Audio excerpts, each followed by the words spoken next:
Mississippi, 1891. Into the darkness, 3 Rottweilers were released to hunt a 12-year-old enslaved girl named Amelia.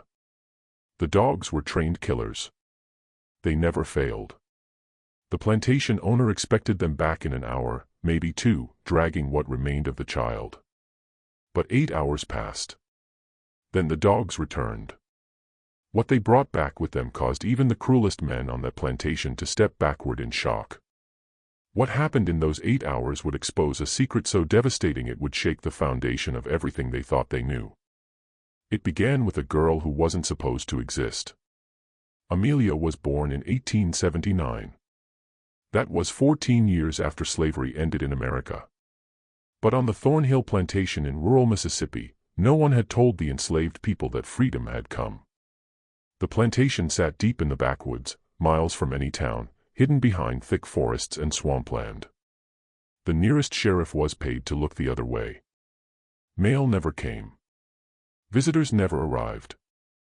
The 43 people who lived and died on that land believed they were still property. They believed escape meant death. They believed because that's what they were told every single day. Amelia's mother died giving birth to her. Her father was sold away before she could walk. An elderly woman named Ruth raised her, who whispered stories of a world beyond the trees. Ruth told her about a war that was supposed to have freed them all. But Ruth also told her never to speak those words out loud because Thomas Thornhill, the plantation owner, had killed people for less. Amelia worked in the main house. She scrubbed floors. She carried water. She served meals while being told she was lucky to eat scraps. She learned to make herself invisible. But inside, something burned. A question Ruth had planted years ago. If we're free, why are we still here? On the night of October 14, 1891, Amelia made a choice that would change everything. She ran. Amelia slipped out just after midnight. She took nothing. No food, no blanket, no shoes. She wore the thin cotton dress she worked in and nothing else. The moon was barely a sliver. The darkness was so thick she couldn't see her own hands in front of her face. But she ran anyway. She ran because staying meant dying slowly and running meant maybe dying fast. But at least it meant choosing. She headed east. Ruth had told her once that east led to the river, and the river led to towns where black people lived free. Ruth said it was 2 days on foot if you knew the way. Amelia didn't know the way, but she ran. Behind her, back at the plantation, one of the women woke to use the outhouse. She noticed Amelia's pallet was empty. She checked the main house. She checked the kitchen. Then she did what fear made her do. She woke the overseer. His name was Cyrus Gone. He was a man who smiled when he heard people. He had been overseeing Thornhill's plantation for 9 years. He had caught runaways before. He enjoyed it. Cyrus walked slowly to the dog pen. 3 Rottweilers stood behind the iron gate. Their names were Brutus, Caesar, and Nero. They weighed over 100 pounds each. They had been trained since they were puppies to track and attack. Cyrus fed them raw meat and kept them hungry. He brought them Amelia's blanket from her pallet. The dogs sniffed it. Their eyes locked onto the scent. Cyrus opened the gate. "Find her," he said. The dogs bolted into the night. Amelia heard them. She was maybe a mile into the woods when the barking started. Distant at first, then closer, then so close she could hear their paws hammering the earth. She ran faster. Branches tore at her face and arms. Thorns ripped her feet. She couldn't see where she was going. She tripped over roots and rocks and kept getting up. The barking got louder. She came to a creek. The water was cold and fast. Ruth had told her water could hide your scent. Amelia jumped in. The current pulled her downstream. She grabbed onto a rock and held on. The water soaked her dress and made it heavy. She stayed there, chest deep, shivering, listening. The barking stopped. For a moment, there was only the sound of the creek and her own heartbeat pounding in her ears. She waited. She didn't move. Then she heard it sniffing. The dogs were at the edge of the creek just upstream. They paced back and forth. They were trying to pick up the scent again. Amelia slipped deeper into the water. She let the current carry her farther downstream. She kept her head just above the surface. The cold was numbing her fingers. She couldn't feel her feet anymore. But she kept going. The dogs found the scent again. They splashed into the creek. They were coming downstream. Amelia pulled herself out onto the opposite bank and ran again. Her dress clung to her body. Every step felt like dragging stones. Her legs were cramping. Her lungs burned. But she didn't stop. She ran for another hour, maybe more. Time disappeared. There was only the running and the sound of the dogs getting closer again. She didn't know where she was. The trees all looked the same. The darkness swallowed everything. She was lost. Then she saw it. A cabin. It sat in a small clearing, half collapsed, covered in vines. The roof was caved in on one side. The door hung off its hinges. It looked abandoned. Amelia didn't care. She ran inside and pulled the broken door shut behind her. She pressed her back against the wall and slid down to the floor. Her chest heaved. Her whole body shook. The barking was close now, maybe 50 yards away, maybe less. Amelia looked around the cabin. There was nothing inside, no furniture, no tools, just dirt and rotting wood and shadows. She crawled into the corner farthest from the door and curled into a ball. She closed her eyes. She prayed for the first time in years. She didn't know if God listened to girls like her, but she prayed anyway. The barking stopped again. She heard the dogs outside. She heard their claws scraping against the wooden walls. She heard them sniffing at the gaps in the door. She held her breath. Then one of them barked, a sharp, vicious sound. They had found her. The door exploded inward. Brutus came through first. His teeth were bared. His eyes were wild. Caesar and Nero followed right behind him. They filled the small cabin with snarling and snapping. Amelia screamed. She pressed herself into the corner. There was nowhere to go. Brutus lunged. Then something happened. The floor gave way. Amelia fell through the rotted wood and dropped into darkness. She hit the ground hard. The air knocked out of her lungs. She gasped and coughed and tried to understand where she was. Above her, she could hear the dogs barking and clawing at the hole she had fallen through, but they didn't follow. The hole was too small. Amelia was in a cellar. It was pitch black. She couldn't see anything. She felt around with her hands. The walls were dirt. The floor was dirt. It smelled like mold and decay. But it was deep, maybe 10 feet down.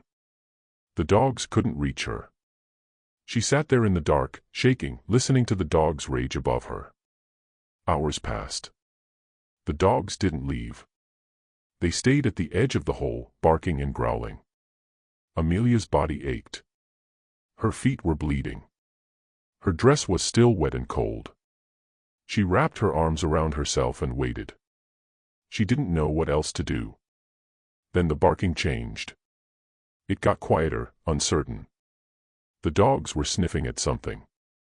Amelia heard them move away from the hole. She heard their claws on the cabin floor. They were distracted by something. She waited. The barking stopped completely. Silence. Amelia didn't move. She didn't trust it. She stayed in the cellar, breathing as quietly as she could. Minutes passed, maybe an hour. She couldn't tell anymore. Then she heard a voice. Girl. It was a woman's voice. Old, rough. It came from above, from somewhere inside the cabin. Girl, you down there? Amelia didn't answer. She didn't know if it was a trick. I ain't going to hurt you. Them dogs is gone.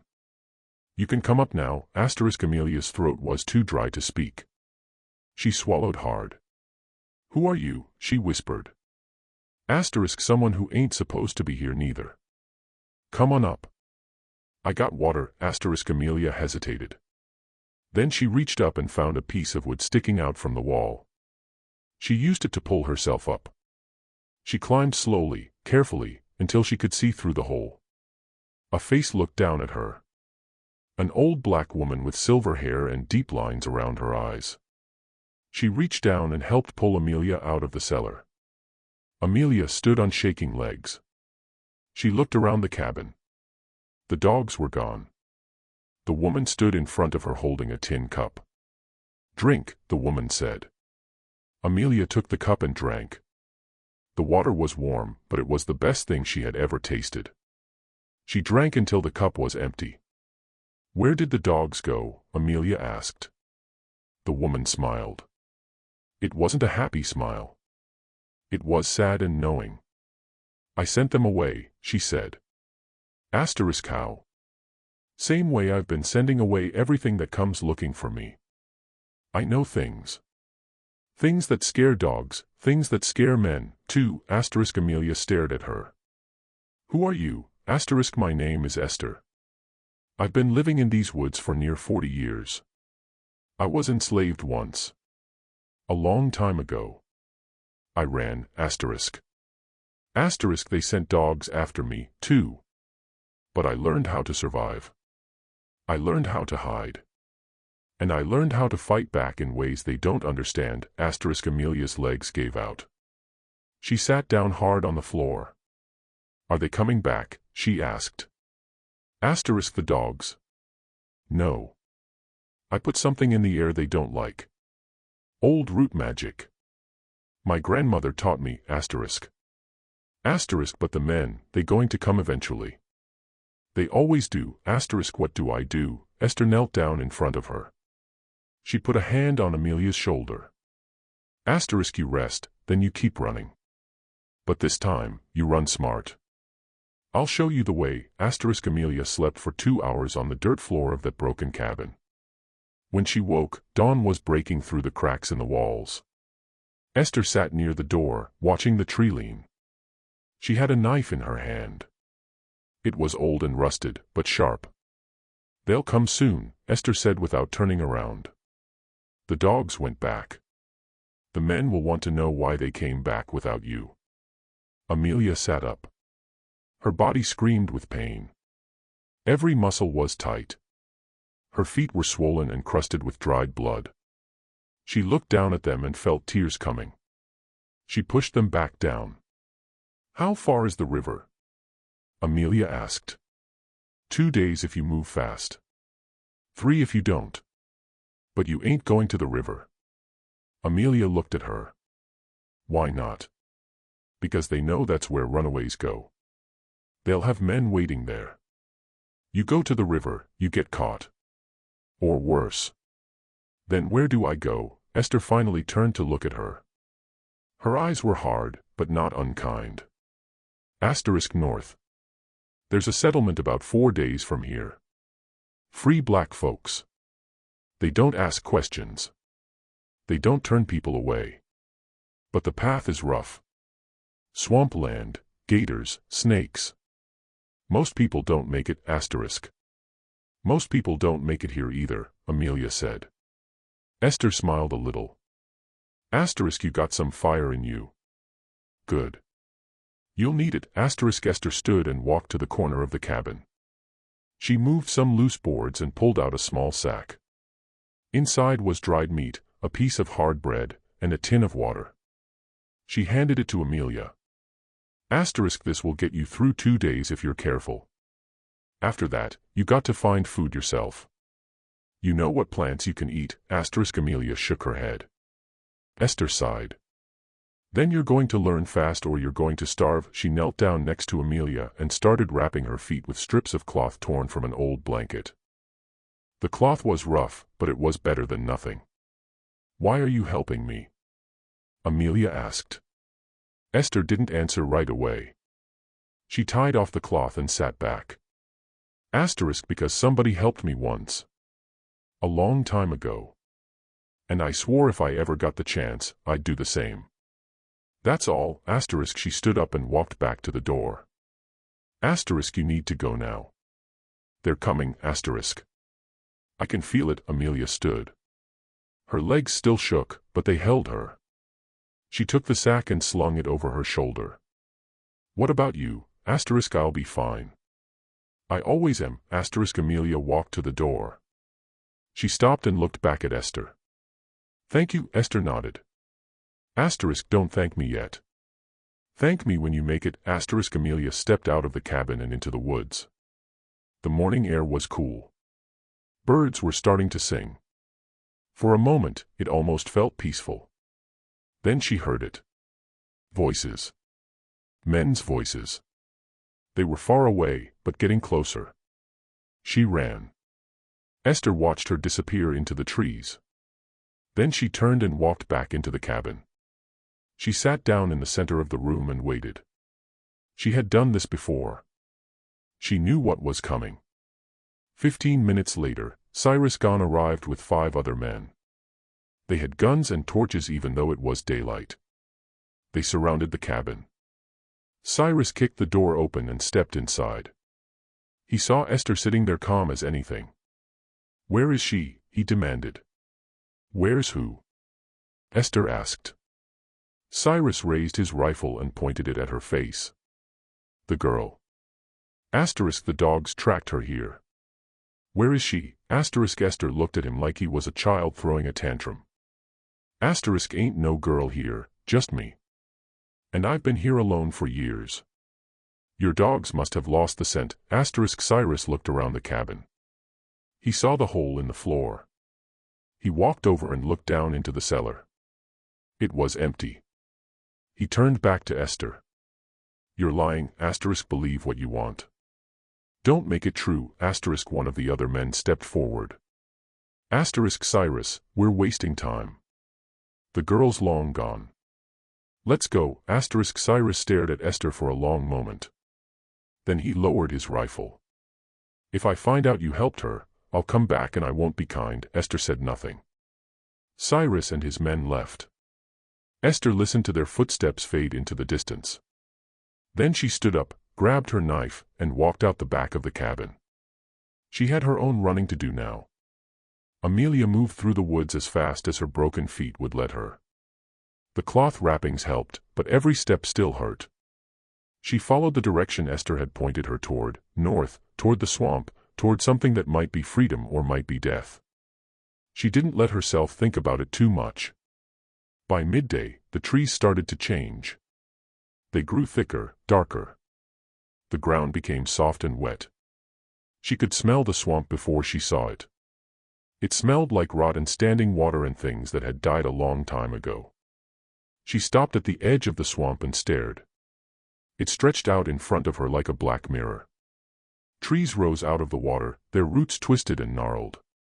Moss hung from the branches like old curtains. The water was still, too still. She knew what that meant. Gators. She had 2 choices. Go through the swamp or go around it. Going around would take days. Days she didn't have. So she stepped into the water. It was warm. It came up to her knees. Then her waist. Then her chest. The bottom was soft mud that sucked at her feet with every step. She kept her arms above the water and moved slowly. She didn't want to make noise. She didn't want to attract attention. Something brushed against her leg. She froze. She looked down but couldn't see through the dark water. She waited. The thing moved away. She kept walking. It took her 3 hours to cross the swamp.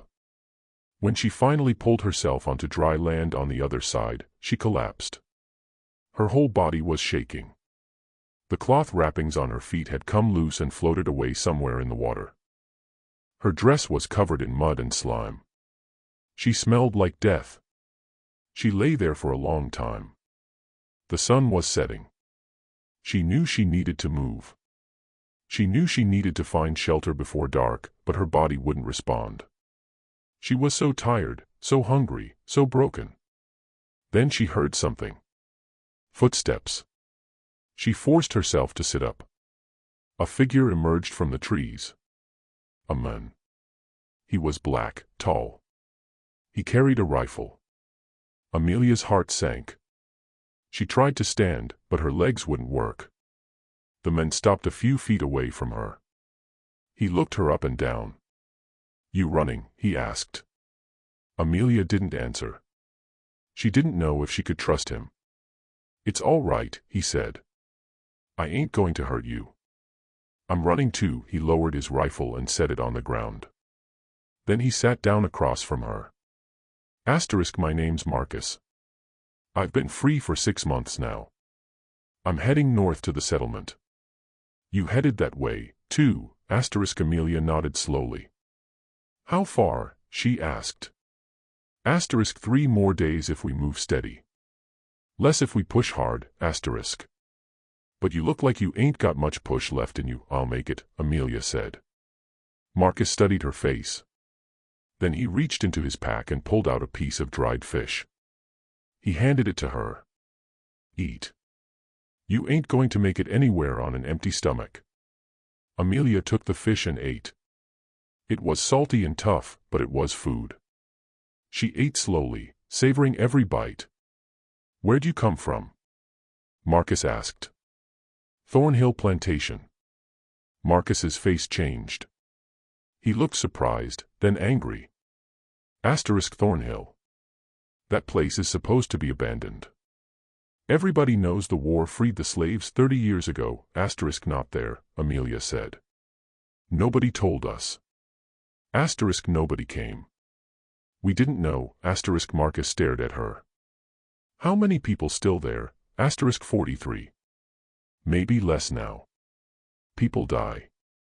They don't get replaced. Marcus stood up.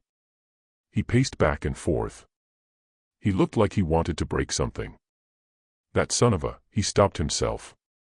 He took a deep breath. We got to tell somebody.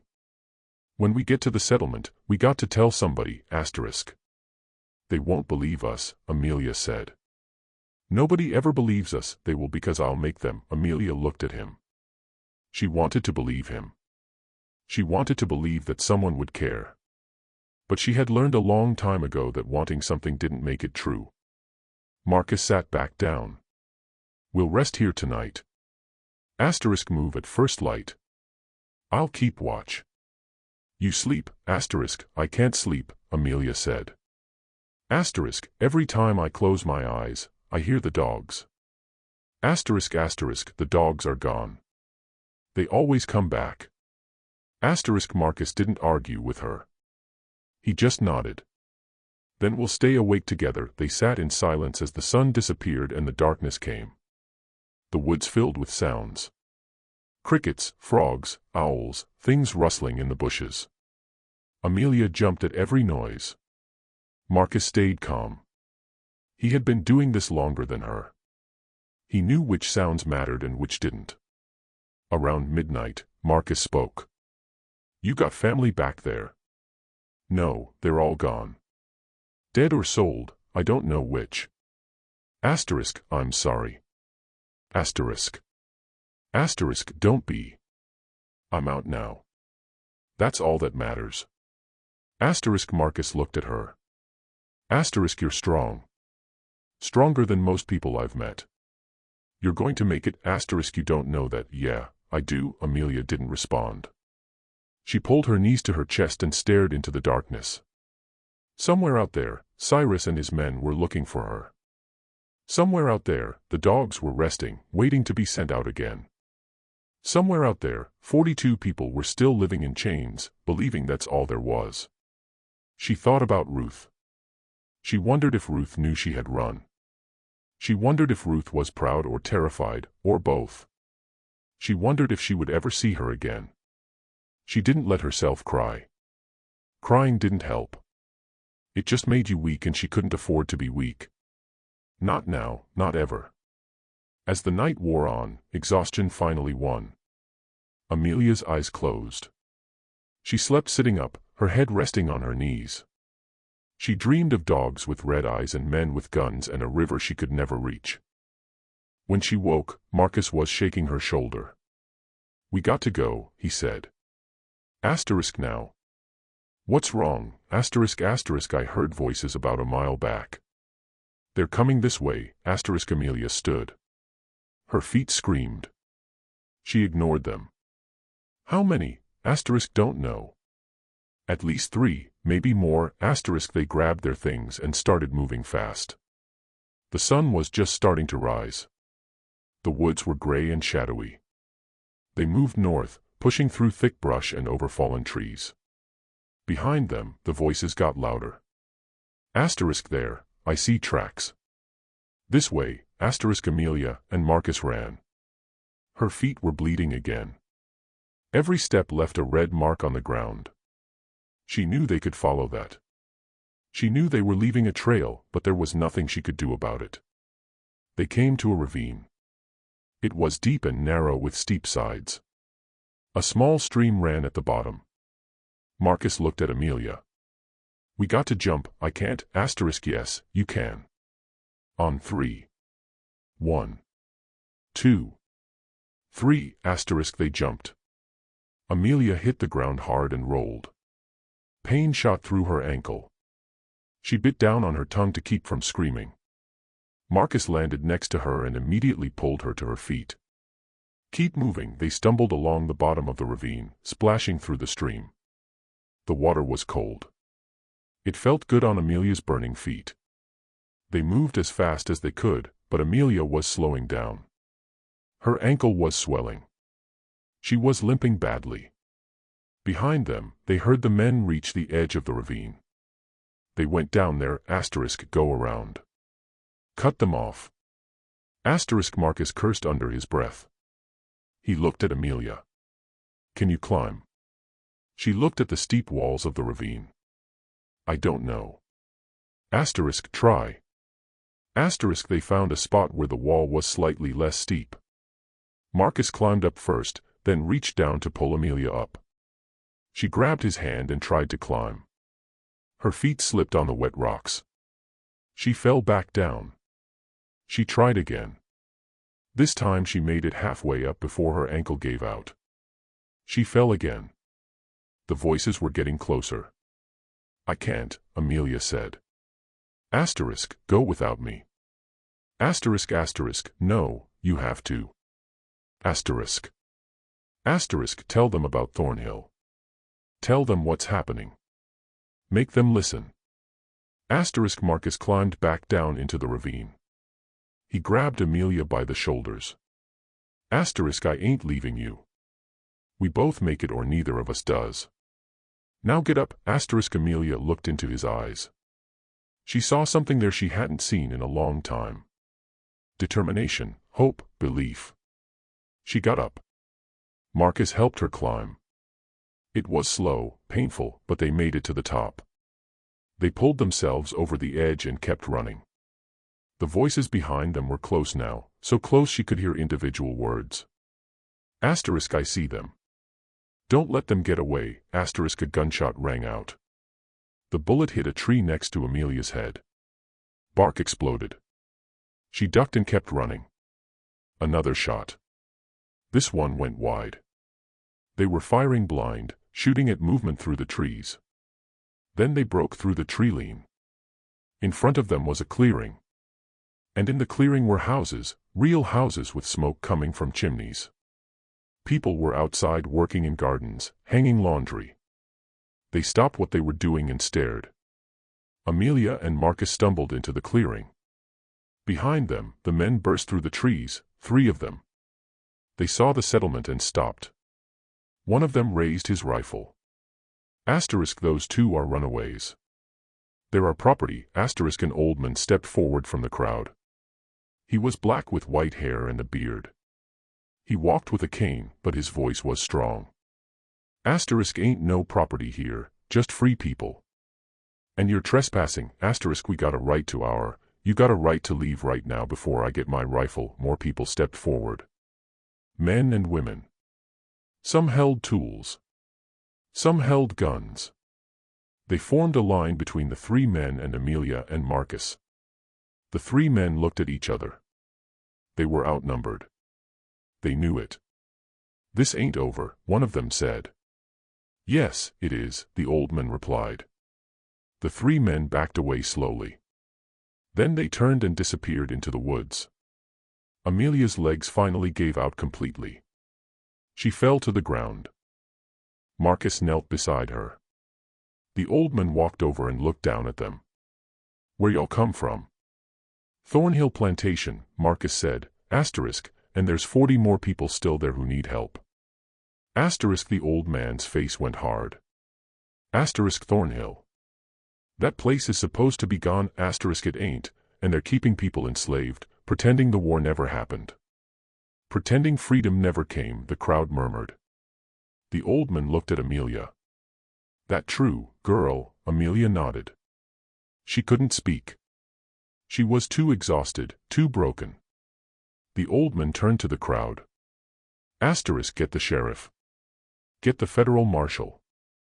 We're ending this today. 2 days later, Amelia sat on the porch of a small house in the settlement. Her feet were bandaged properly now. A woman named Clara had washed her wounds with soap and warm water, applied salve, and wrapped them in clean white cloth. Clara had also given her a new dress, blue cotton with small yellow flowers. It was the first new thing Amelia had ever owned. She watched the road. She had been watching it since dawn. Marcus sat next to her. He was watching, too. "They'll come," he said. "The marshal gave his word." "Words don't mean much," Amelia replied. These ones do. I made sure of it. The old man who had saved them was named Samuel.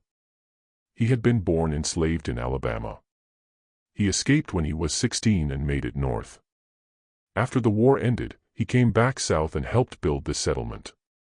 He called it New Hope. 40 families lived here now. They farmed, they built, they lived free. Samuel had sent word to the federal marshal in Jackson. He told him about Thornhill Plantation, about the people still enslaved there, about the laws being broken. The marshal had promised to investigate, but promises were easy. Action was hard. Amelia didn't let herself believe anything would change. She had learned not to hope too much. Hope hurt worse than anything when it got taken away. But then she saw them. A group of men on horses coming down the road, at least 20 of them. The federal marshal rode in front. He wore a dark suit and a badge on his chest. Behind him were deputies and soldiers. They carried rifles and official papers. Samuel walked out to meet them. Amelia and Marcus followed. "You Samuel?" the marshal asked. I am. I'm Marshal Clayton. Got your message. I'm here to investigate these claims about Thornhill Plantation, ain't claims. Samuel said, it's truth, and I got 2 witnesses right here who can prove it. Marshal Clayton looked at Amelia and Marcus. His eyes lingered on Amelia. She was just a child, thin, scarred, her eyes older than they should be.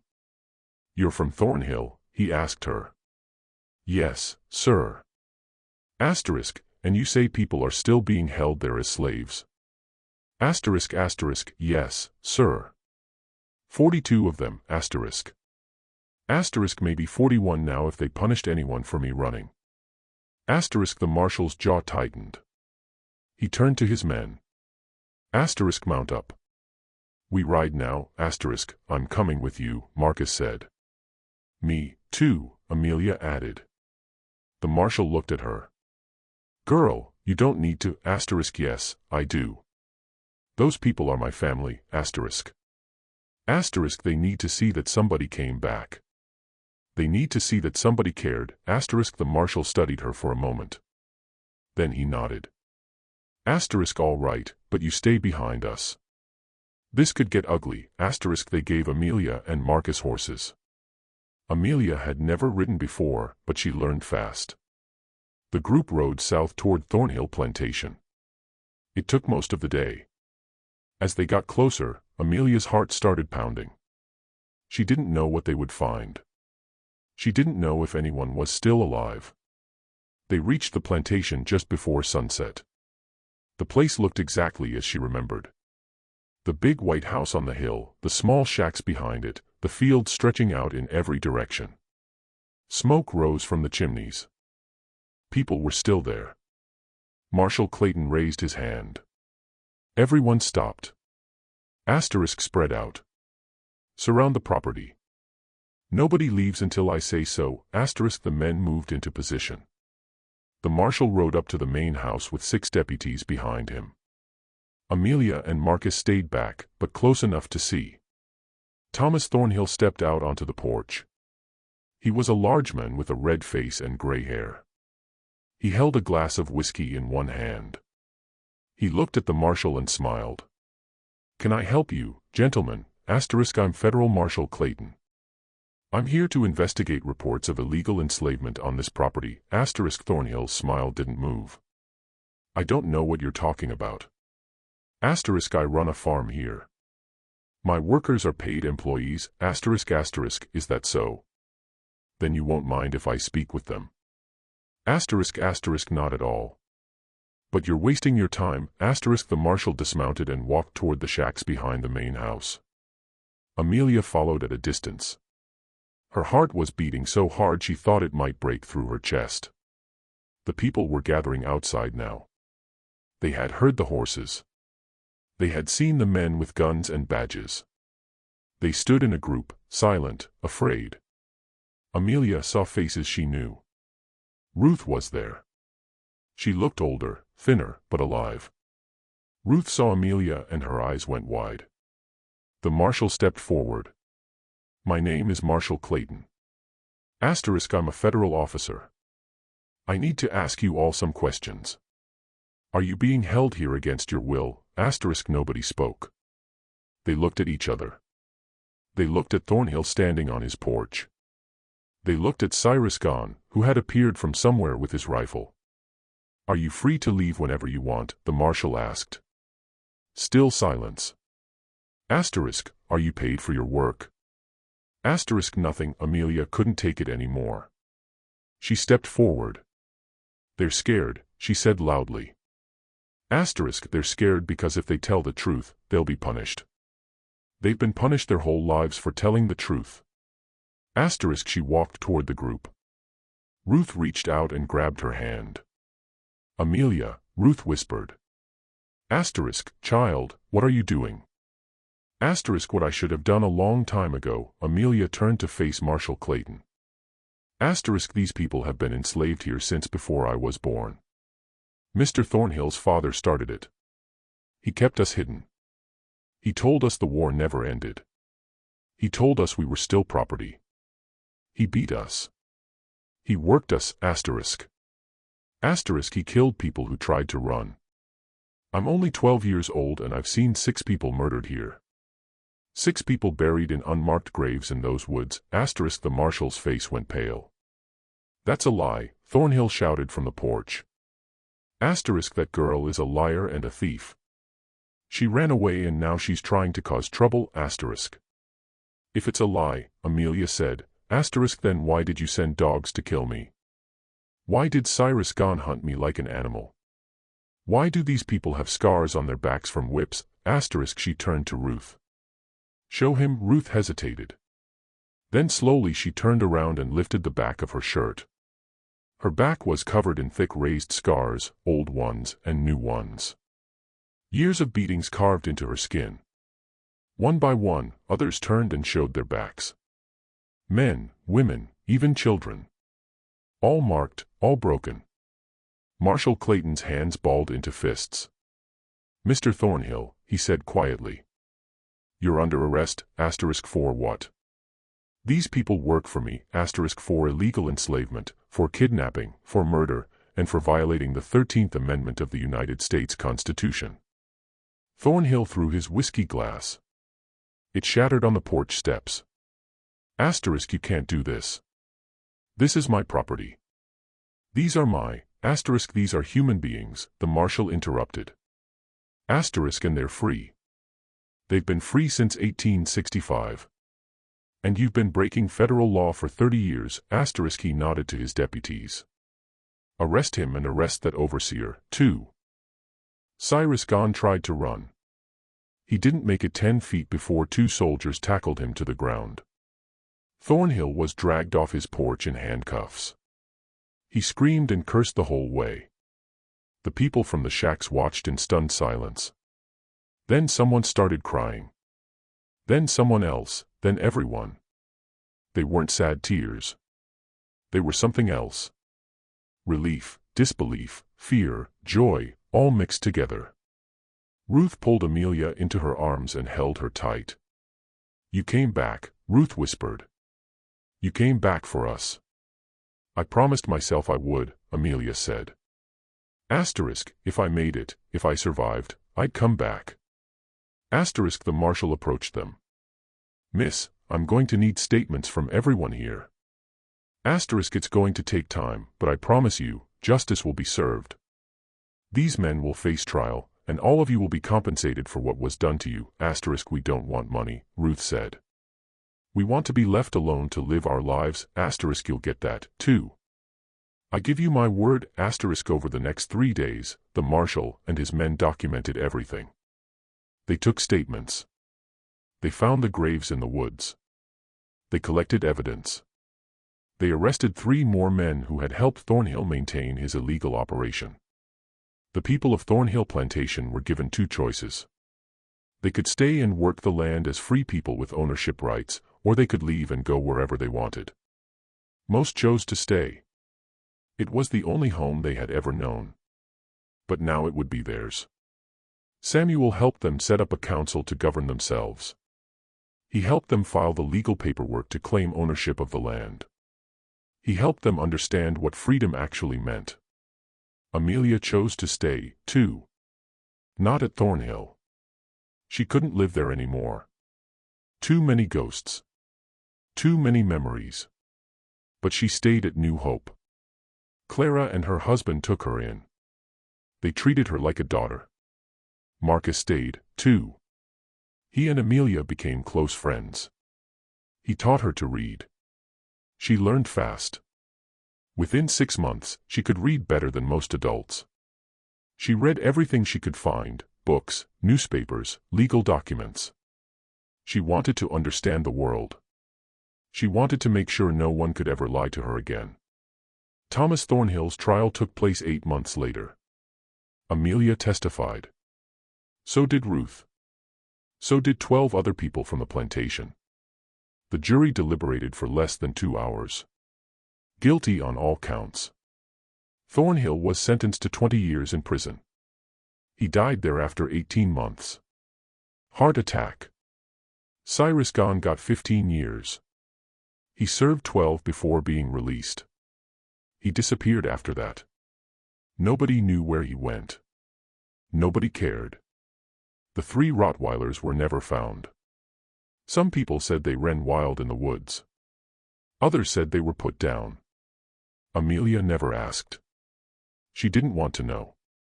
5 years after her escape, Amelia stood on the porch of her own small house in New Hope. She was 17 now, taller, stronger. The scars on her feet had faded but never disappeared. She wore them as reminders. Ruth lived 2 houses down. She was older now, but healthier. She smiled more. She had started a small garden and spent her days tending it. She said it felt good to grow something for herself instead of someone else. Marcus had married a woman from the settlement. They had a baby boy. Marcus worked as a carpenter and helped build new houses as more people arrived. New Hope was growing. Amelia worked as a teacher. She taught children to read and write. She taught them their rights. She taught them their history. She made sure they knew what had been done to their grandparents and great-grandparents. She made sure they knew what freedom cost. One evening, a young girl came to her after class. "Miss Amelia," the girl said. "Is it true you ran from dogs?" "It's true." Were you scared? Amelia knelt down to look the girl in the eyes. I was terrified every second, but I ran anyway. You want to know why? The girl nodded. Because being scared don't mean you can't be brave. Being scared just means you're still alive, Asterisk, and as long as you're alive, you can choose. You can choose to give up or you can choose to keep going. I chose to keep going. And that's what made all the difference. Asterisk, the girl smiled and ran off to join her friends. Amelia watched her go. She thought about that night 5 years ago, the dogs, the darkness, the terror. She thought about the choice she made, the choice that changed everything. She thought about the 42 people who were finally free because one 12-year-old girl decided she would rather die running than live in chains. She thought about all the people who would never know their names. All the people who ran and didn't make it. All the people who died believing freedom was just a lie. And she made herself a promise. The same promise she made every day. To remember them, to honor them, to make sure their suffering meant something, to make sure it never happened again. The sun set over New Hope. Smoke rose from chimneys. Children played in the streets. People sat on their porches and talked and laughed. It wasn't perfect. Nothing ever was. But it was theirs and it was free. And that was everything. Freedom is not given. It is taken. It is fought for. It is earned with blood and pain and sacrifice. But once you have it, once you truly understand what it means, you can never go back. You can never unsee the truth. You can never unknow that you have the right to choose your own path. The greatest weapon against oppression is not violence. It is the refusal to accept the lie. The refusal to believe you are less than human. The refusal to accept that your chains are permanent. Amelia was 12 years old when she learned this lesson. She was small and weak and afraid.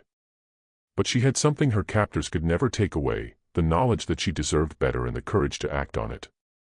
That courage saved 43 lives, including her own, and it proved something that tyrants have always feared.